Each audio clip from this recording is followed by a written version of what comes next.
Vamos então à última parte desse capítulo 1, que é o panteísmo. Deus é um ser distinto ou seria, segundo a opinião de alguns, a resultante de todas as forças e de todas as inteligências do universo reunidas? Se assim fosse, Deus não existiria, pois seria o efeito e não a causa. Ele não pode ser ao mesmo tempo um e outro. Deus existe, não podeis duvidar, e isso é o essencial. Crede em mim, e não vades além. Não vos percais num labirinto de onde não podereis sair. Isso não vos tornaria melhores, mas um pouco mais orgulhosos. Talvez, já que julgareis saber quando na realidade nada saberíeis. Então, deixai de lado todos esses sistemas. Vós já tendes muitas coisas que vos tocam mais diretamente, a começar por vós mesmos. Estudai vossas próprias imperfeições, para vos livrardes dela. Isto será mais útil do que querer penetrar no que é impenetrável. O que os espíritos estão colocando aqui é que a gente não precisa ficar correndo atrás de coisas fantasiosas, do que é Deus, como é, não é, existe, não existe, acontece, não acontece. Nós temos que lutar contra as nossas imperfeições. Nós reencarnamos para nos modificarmos, para realizarmos a nossa reforma íntima. É isso que o Espírito está colocando aqui. Eu vou repetir, porque isso é muito importante que nós entendamos. Estudai vossas próprias imperfeições para vos livrardes delas. Isto será mais útil do que querer penetrar no que é impenetrável. O que pensar da opinião segundo a qual todos os corpos da natureza, todos os seres de todos os planetas do universo seriam partes da divindade e constituiriam em seu conjunto a própria divindade, ou seja, da doutrina panteísta? Uma vez que o homem não pode fazer-se Deus, quer ao menos ser uma parte de Deus. Aqueles que professam essa doutrina pretendem encontrar nela a demonstração de alguns dos atributos de Deus. Já que os mundos são infinitos, Deus é, por essa mesma razão, infinito. Por não haver em parte alguma o vazio e o nada, Deus está em toda parte. Já que Deus está em todo lugar, pois é parte integrante de tudo, ele dá a todos os fenômenos da natureza uma razão de ser inteligente. O que se pode opor a este raciocínio? A razão. Refleti atentamente e não vos será difícil reconhecer o absurdo disso. Que Kardec, né? Essa doutrina faz de Deus um ser material que, embora dotado de uma inteligência suprema, seria em grandes proporções aquilo que nós somos em pequenas proporções. Ele está falando do panteísmo. Ora, já que a matéria se transforma sem cessar, Deus, nesse caso, não teria nenhuma estabilidade. Estaria sujeito a todas as vicissitudes e mesmo a todas as necessidades da humanidade. Faltar-lhe-ia um dos atributos essenciais da divindade, a imutabilidade. As propriedades da matéria não podem se aliar à ideia de Deus sem rebaixá-lo. Em nosso pensamento e todas as sutilezas do sofisma não conseguirão resolver o problema de sua natureza íntima. Não sabemos tudo o que Deus é, mas sabemos o que ele não pode deixar de ser. O sistema panteísta está em contradição com suas propriedades mais essenciais, por confundir o Criador com a criatura, precisamente como se quiséssemos que uma máquina engenhosa fosse parte integrante do mecânico que a concebeu. A inteligência de Deus se revela em suas obras, como a de um pintor em seu quadro. Mas as obras de Deus não são o próprio Deus, assim como o quadro não é o pintor que o concebeu e executou. Olha que colocação maravilhosa do Kardec. Eu vou repetir. A inteligência de Deus se revela em suas obras, como a de um pintor em seu quadro. Mas as obras de Deus não são o próprio Deus, assim como o quadro não é o pintor que o concebeu e o executou.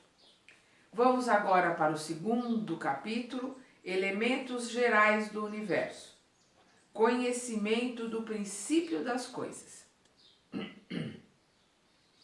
O homem pode conhecer o princípio das coisas? Não. Deus não permite que tudo seja revelado ao homem aqui na terra. O homem penetrará um dia o mistério das coisas que lhe são ocultas? O véu lhe é levantado à medida que ele se depura.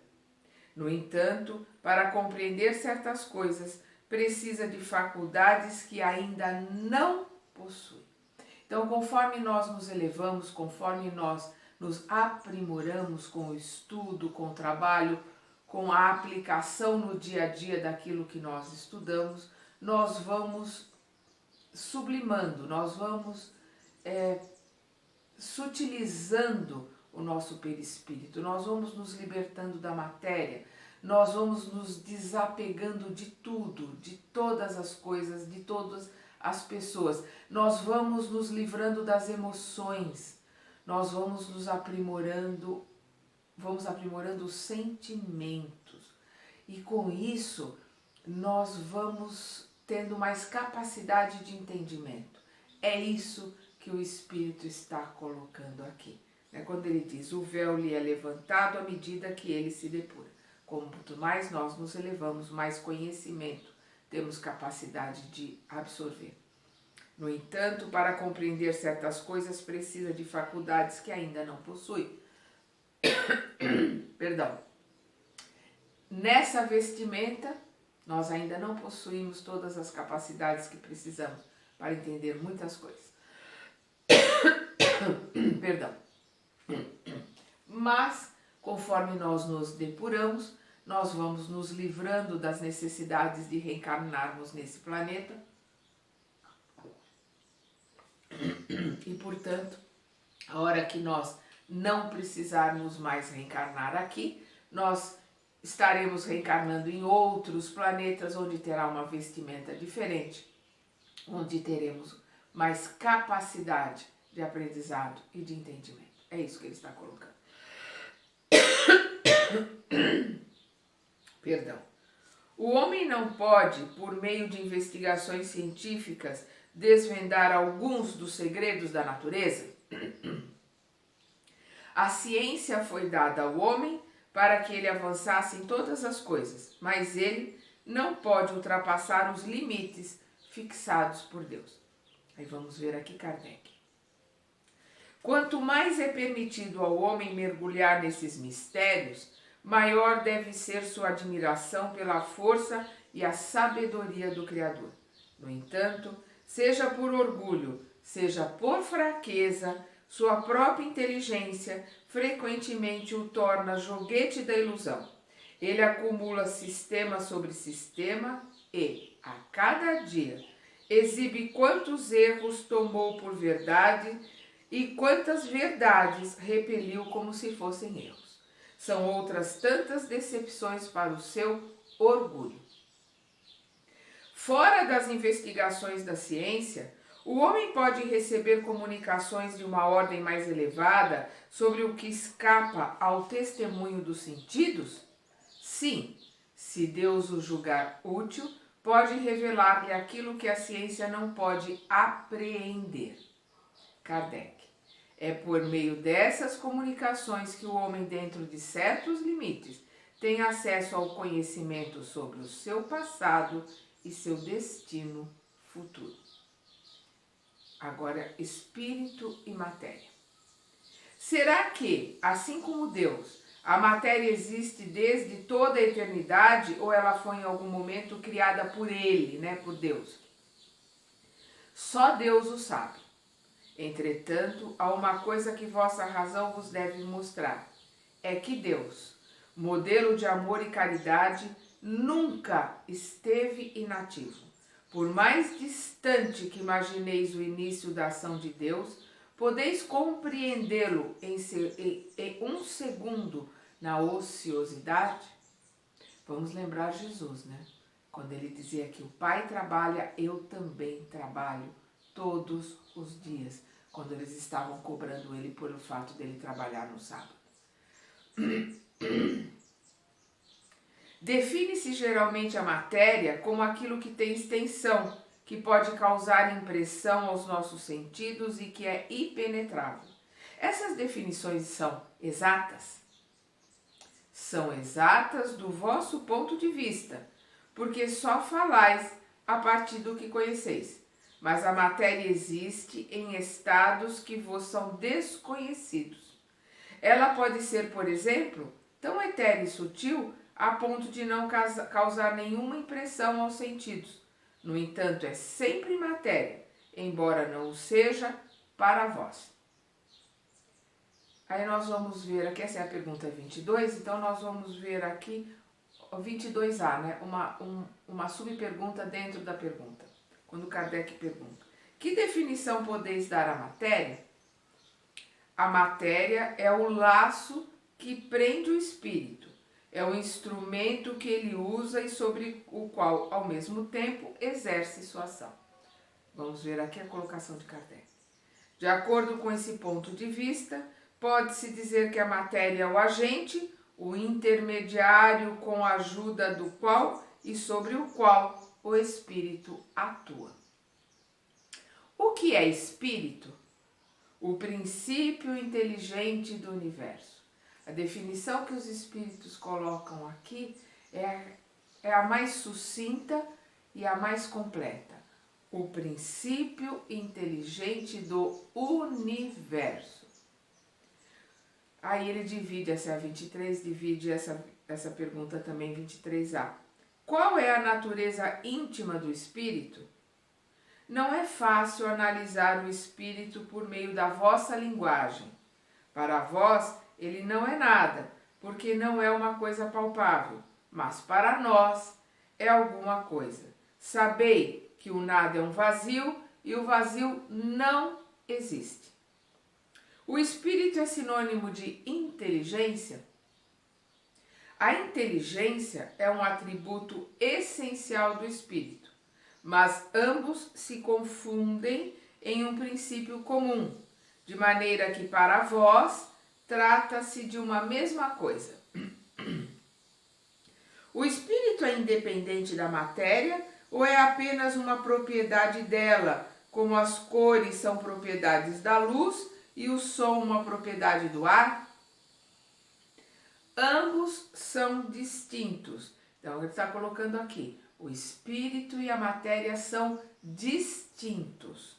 Mas é preciso a união do espírito e da matéria para que esta se torne inteligente. Ele divide também essa pergunta 25 no item A. Essa união é igualmente necessária para a manifestação do espírito? Abre aspas, né? Aqui entendemos por espírito o princípio de inteligência, deixando de lado as individualidades designadas com esse nome. A resposta: é necessário para vós, porque não sois providos de órgãos para perceber o espírito sem a matéria. Vossos sentidos não são apropriados para isso. Então, ele está colocando aqui a pergunta: essa união é igualmente necessária? Quer dizer, essa união espírito e matéria é necessária para a manifestação do espírito?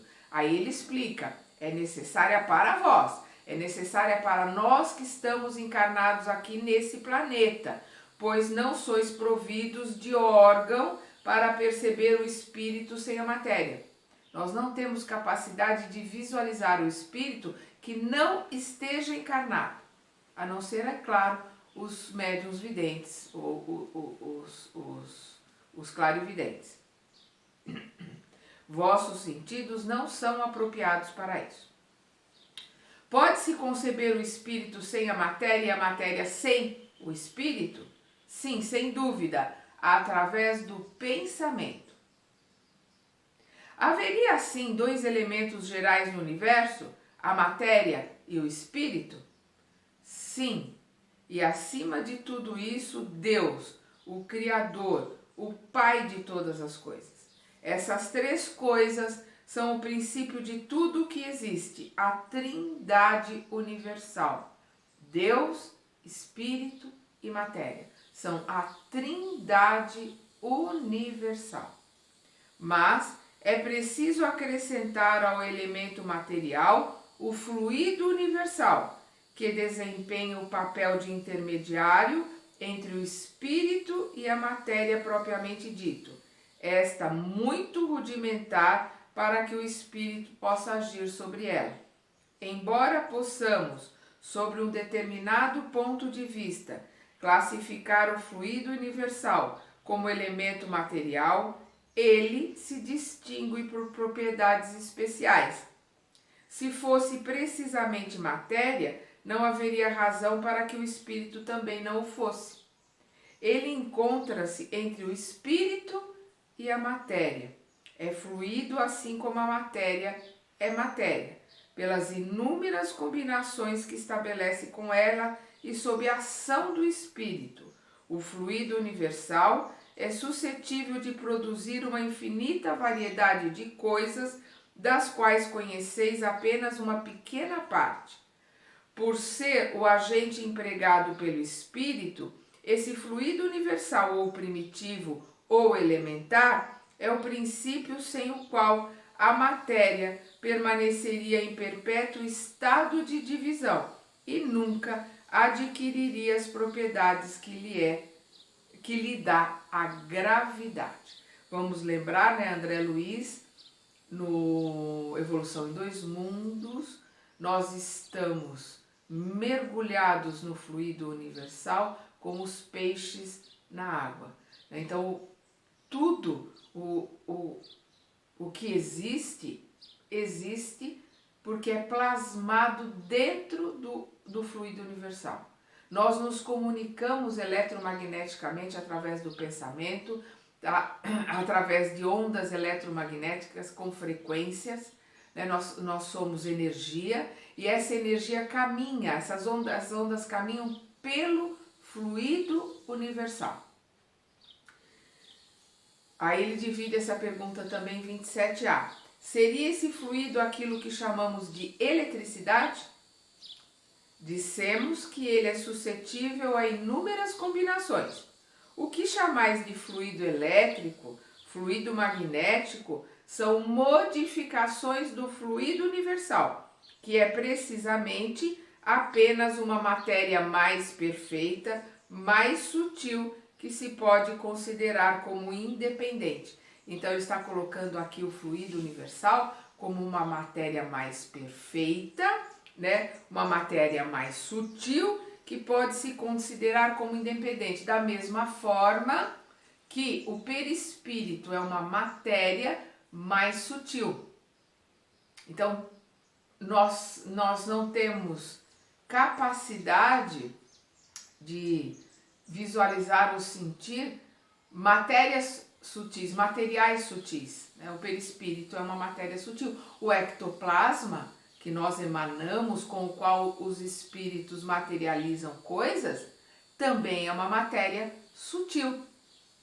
Então, nós precisamos entender que todo o universo ele está formado dentro da ideia e dentro da força, da energia de um ser criador que nós chamamos de Deus, ou de uma energia criadora que nós chamamos de Deus, não importa o nome que se dê, mas é tudo energia, uma matéria sutil, uma matéria menos densa, né, etérea, mas não deixa de ser uma forma de matéria. Já que o próprio espírito consiste em alguma coisa, não seria mais exato e menos controverso designar esses dois elementos gerais pelos termos matéria inerte e matéria inteligente? As palavras pouco nos importam, Vamos lembrar que as palavras é uma forma de comunicação nossa, aqui do nosso planeta. E ela é muito precária, muito primitiva. Faltam ao nosso vocabulário muitas expressões e falta ao nosso vocabulário condições para que os espíritos possam nos explicar coisas que nós temos muita dificuldade de entender, porque o nosso vocabulário é primitivo.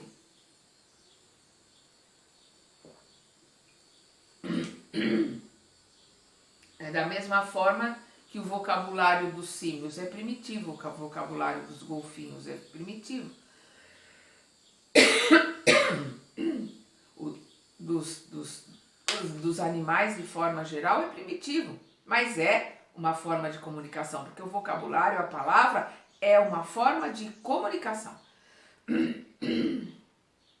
As palavras pouco nos importam, cabe a vós formular a linguagem de maneira a vos entenderdes. Vossas controvérsias advêm quase sempre do fato de não vos entenderdes quanto às palavras, porque a vossa linguagem é incompleta para exprimir o que vos não toca os sentidos. Kardec. Um fato incontestável domina todas as hipóteses. Vemos matéria que não é inteligente. Vemos um princípio inteligente independente da matéria. A origem e a conexão dessas duas coisas nos são desconhecidas. Que elas tenham ou não uma origem comum, pontos de contato necessários, que a inteligência tenha existência própria ou que ela seja uma propriedade, um efeito, que seja até mesmo, segundo a opinião de alguns, uma emanação da divindade. É o que ignoramos. Elas nos aparecem distintas e é por isso que as admitimos formando dois princípios. Perdão. Constituintes do universo. Perdão.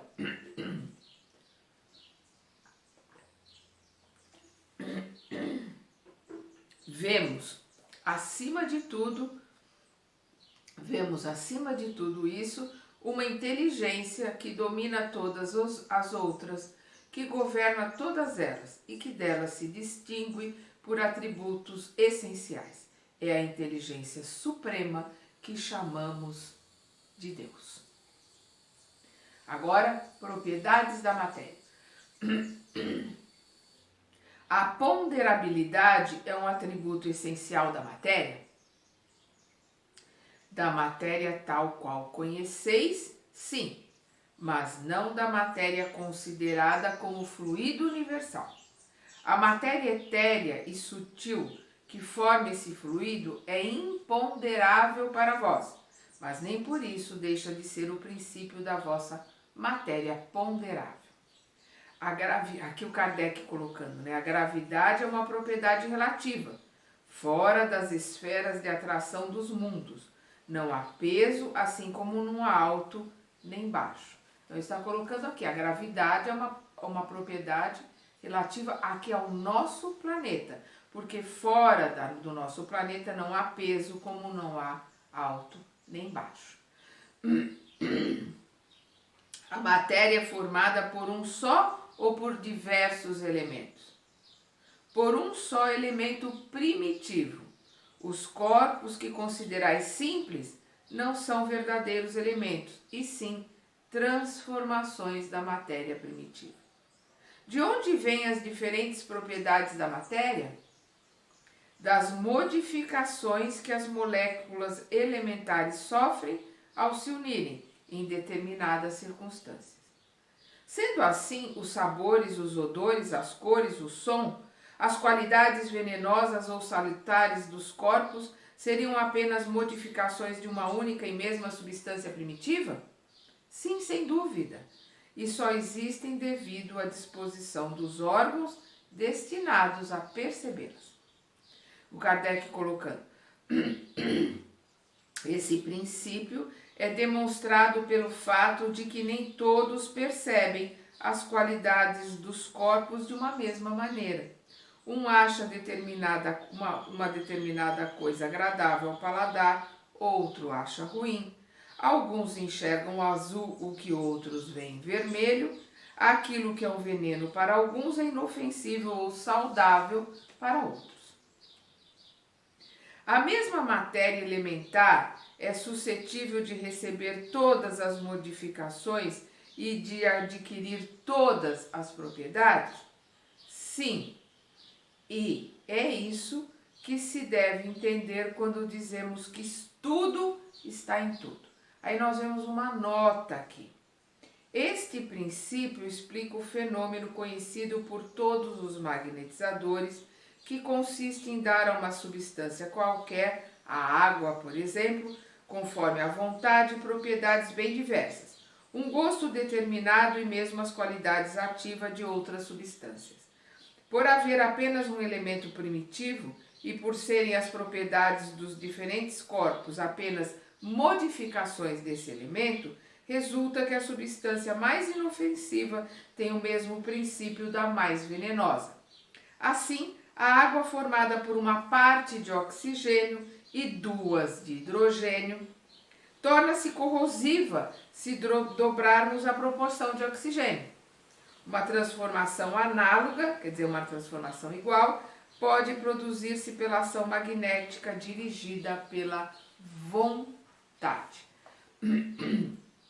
Então, nós podemos, transformar, modificar. Nós fazemos a água, nós fazemos isso quando oramos, e magnetizamos uma água para nós ou para alguém que nós amamos, para alguém que nós queremos ajudar com a água fluidificada, para que melhore, para que se acalme.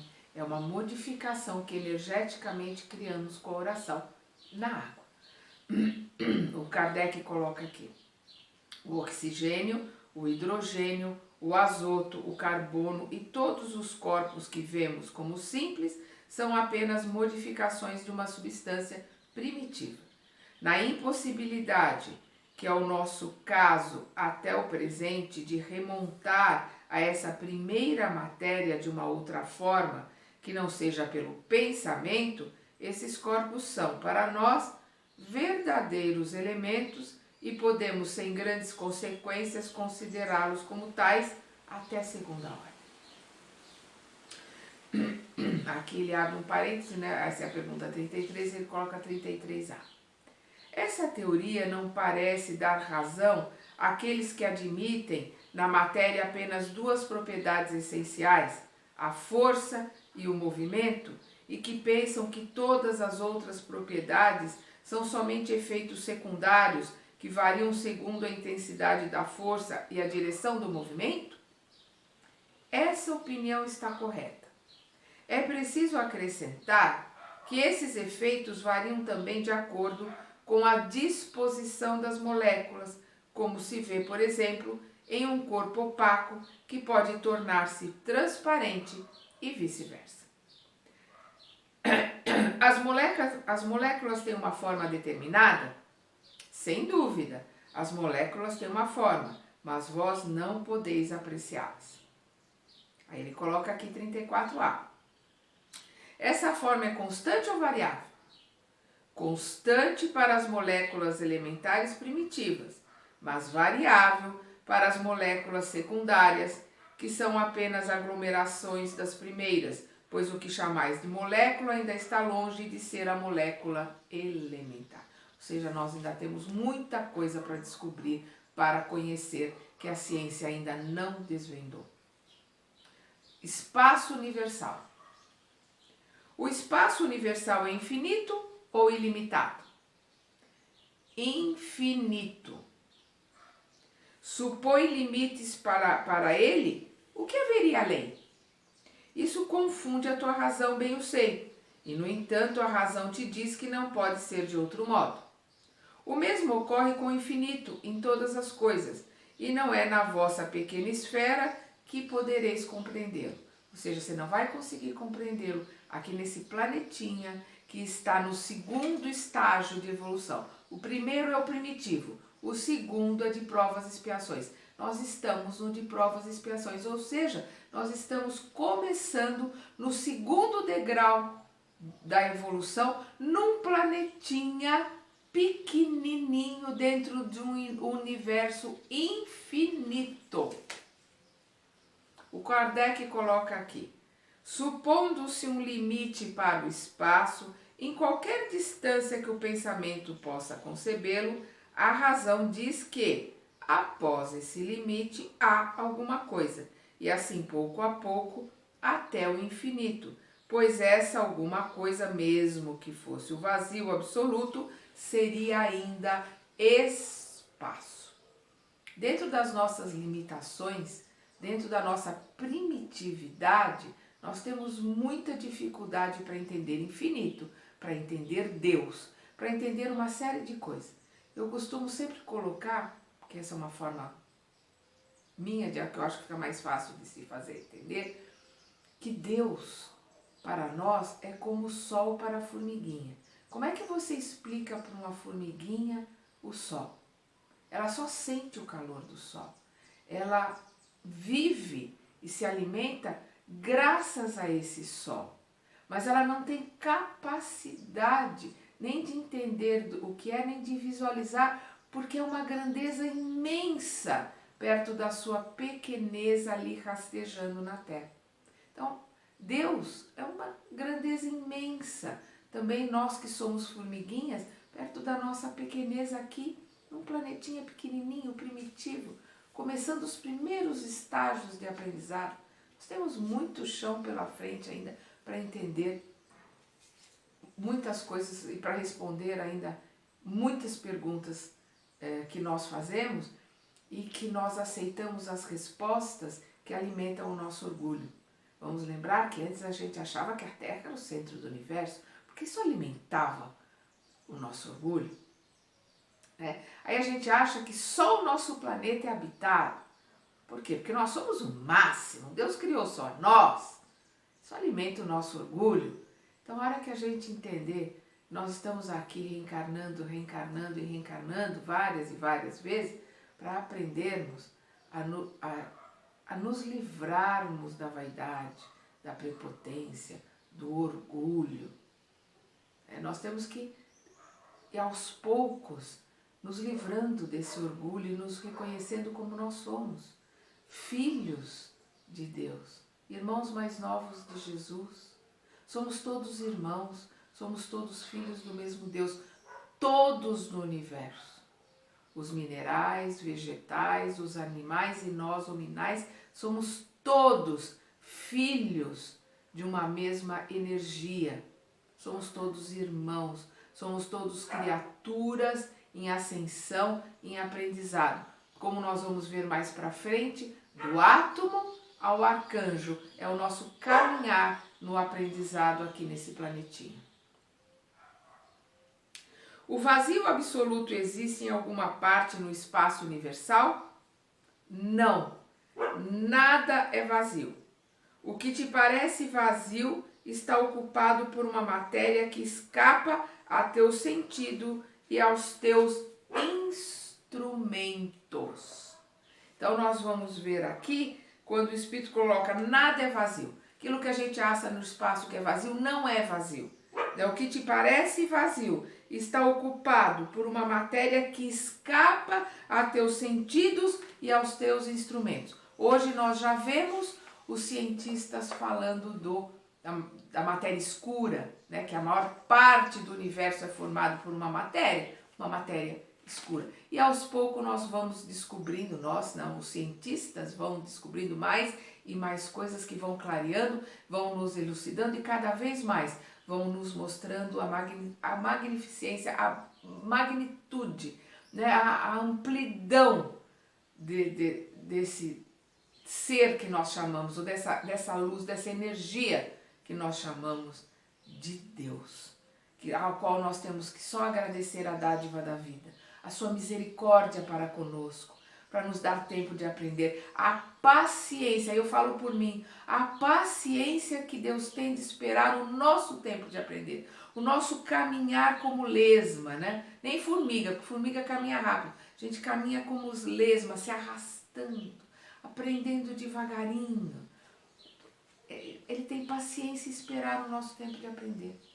Jesus, que nos trouxe tantos ensinamentos há 2000 anos e nós não entendemos ainda nesses 2000 anos que nós estamos indo e vindo, estudando, lendo o Evangelho, a Boa Nova, as lições de Jesus, nesses 2000 anos capengando, sem conseguir aprender, o que é o principal, sem conseguir colocar em prática os ensinamentos de Jesus. E Ele tem paciência de esperar o nosso tempo de aprender.